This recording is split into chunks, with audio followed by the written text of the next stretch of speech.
I'm Carrie Miceli. I'm a professor in the Department of Microbiology, Immunology, and Molecular Genetics, and I'm one of the co-directors of the Center for Duchenne Muscular Dystrophy. And today I'm going to talk to you about a very exciting therapy that sort of represents the progress that can be made once a gene is cloned and well understood. And we're at a point in this case where investigators are actually beginning to repair the gene and replace the missing protein in Duchenne. So overview of the lectures are, I'm going to first talk to you about the idea of exon skipping and how it might help repair some of the defects seen in Duchenne. We're going to cover an allelic disease called Becker and talk about some of the research done in mouse and dog models that have advanced us to the stage where we are now, which is there are ongoing human clinical trials where boys are being infused with drugs that are promoting exon skipping and causing the rescue of the dystrophin protein. As you remember, the Duchenne is caused by the lack of the dystrophin protein, and that's an essential protein involved in muscle function. As you can see, it's involved in binding to the actin cytoskeleton and to the extracellular matrix, such that in the context of contraction, the membrane is stabilized. As you can see, that the protein is made up of a number of binding domains and that lead to the association with other complex members. And the expression of dystrophin not only leads to its membrane localization, but also to the localization of the entire dystrophin glycoprotein complex, which is necessary for it to bind to the extracellular matrix. Of interest, you can see that in the middle of the protein, there are a number of repeats. And over time, we've learned that those repeats are not essential to the function of the protein, or at least that you can get a partially functional protein even in the context of missing those repeats. And that was taught to us first by an experiment of nature. When the gene was actually cloned for dystrophin, the DMD gene, we found that there were two different diseases that could be caused by the mutation of the DMD gene. In fact, when the DMD gene is mutated in such a way that there is no protein made, it's Duchenne. And that happens when there's a deletion, but the reading frame is changed such that you cannot make a functional protein. On the other hand, there's a disease less common known as Becker muscular dystrophy. And in the case of Becker muscular dystrophy, you can have small or large deletions, but the key is that those deletions are in frame such that a protein that's internally deleted, but at least in part still looks like dystrophin and can in fact partially function as a dystrophin molecule, is expressed. And as a result of the expression of this rescued protein in Becker's, the Becker dystrophy patients are much milder than the Duchenne.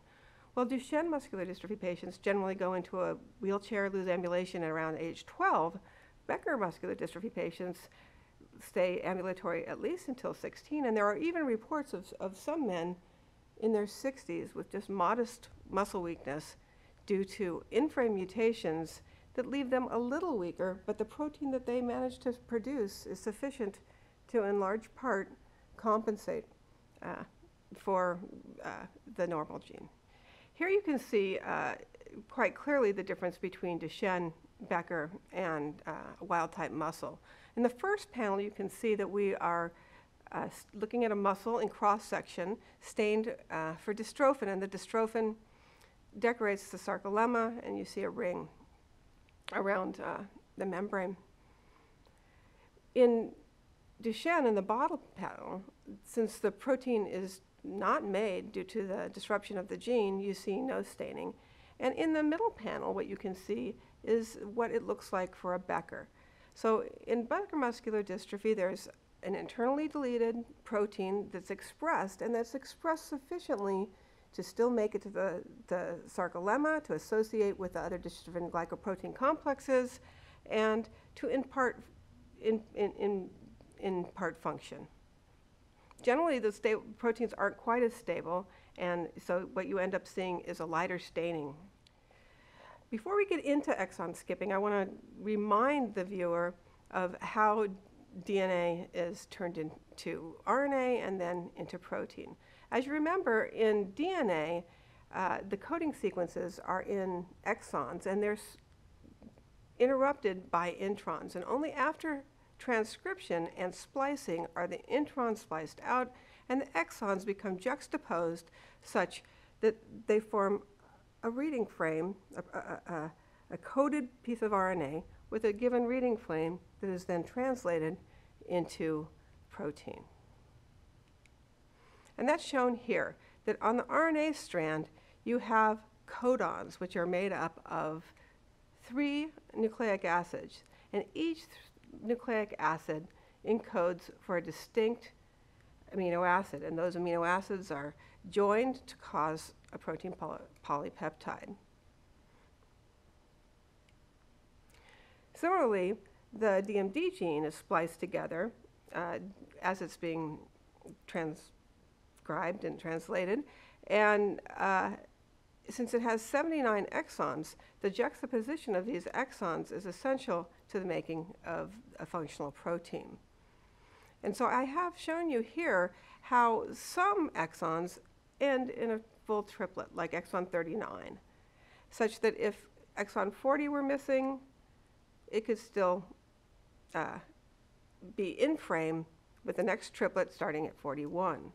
However, other exons have the codon split between 2 exons, such as in 43 to 44 junction.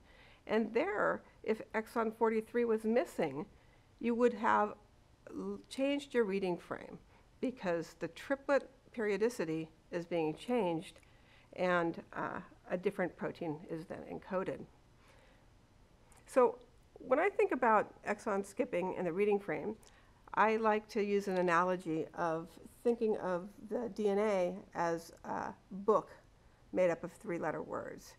And those 3-letter words are distributed across the exons.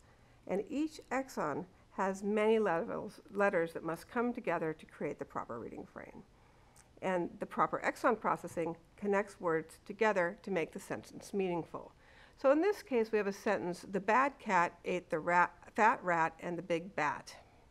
Each of these words are in 3-letter codes, and they make a meaningful sentence.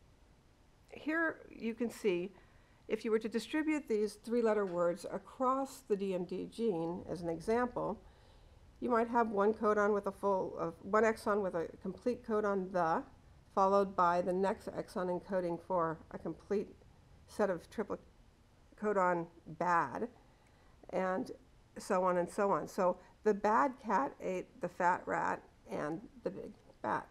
If you have an in-frame error, that means you have a deletion mutation that takes out 3-letter chunks at a time without disrupting the words on either side. This allows a shorter but still readable sentence to be produced. In-frame mutations in the dystrophin gene allow shorter but still functional dystrophin to be made. And so in the example of our sentence, the deletion would be in terms of whole words. So the whole words fat, rat, and the have been deleted, but since you haven't disrupted the reading frame, you still end up with a pretty functional sentence. The bad cat ate the big bat. And if the things that you're removing are not essential to the protein's function, you can end up with a fairly functional protein. And this is how you make a Becker mutation. Becker mutations maintain reading frame such that at least some dystrophin protein is made, even if it's internally deleted. In the case of out-of-frame errors, we get Duchenne generally. And this occurs when the deletion disrupts the 3-letter reading pattern, creating words that don't make sense.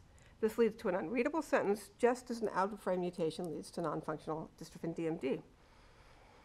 And in the case of the sentence that we were speaking, you would have the bad cat ate the fat rat, and the deletion, it covers fat, rat, and the, but a B in the next word.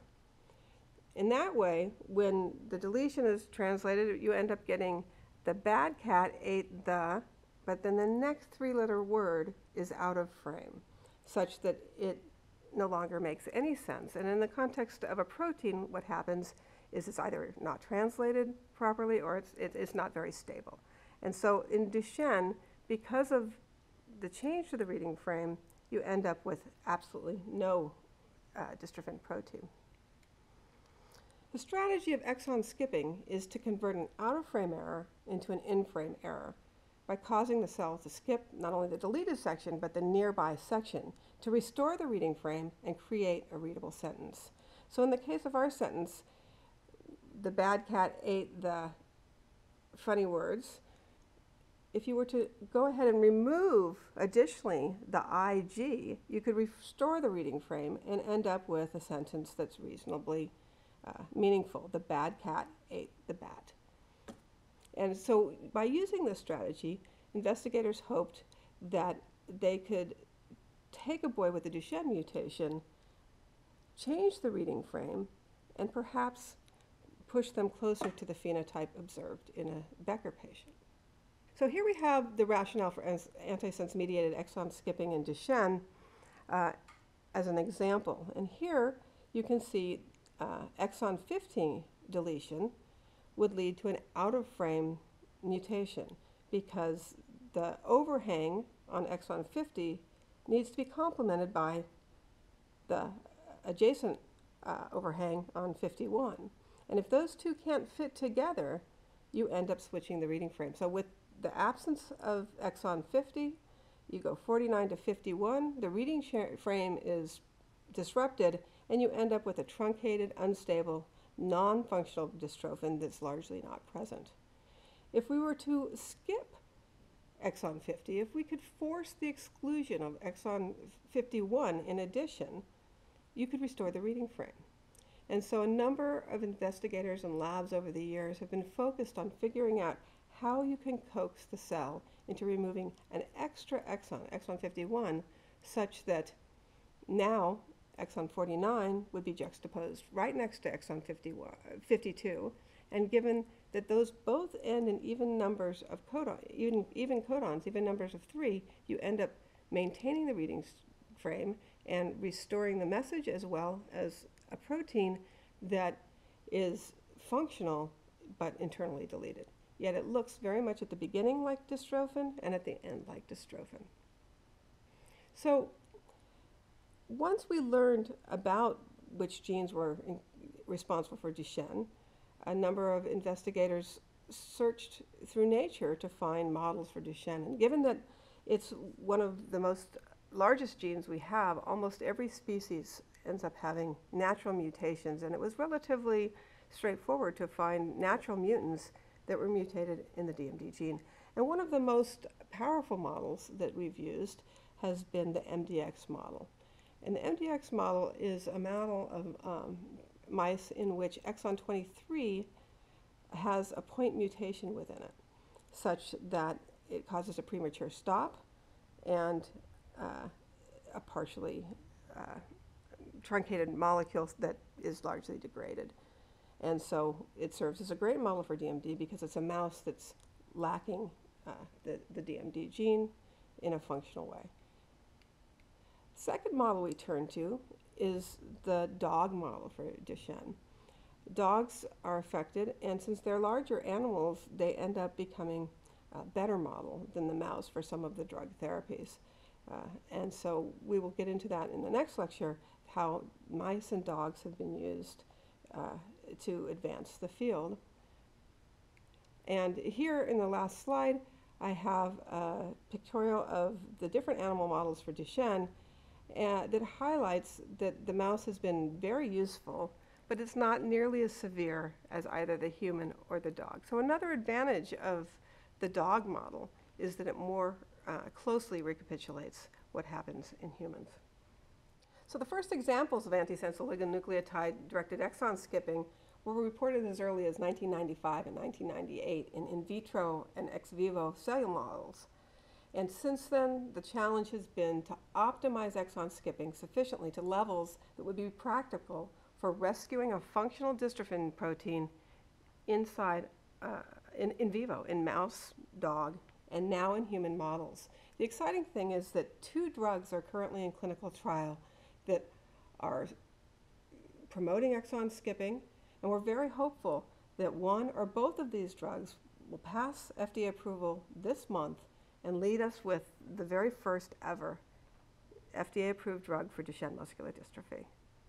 I hope this has piqued your interest in exon skipping. In the next few lectures, we'll be talking about the mouse models and then finally the exciting race for FDA approval. Thanks for your attention.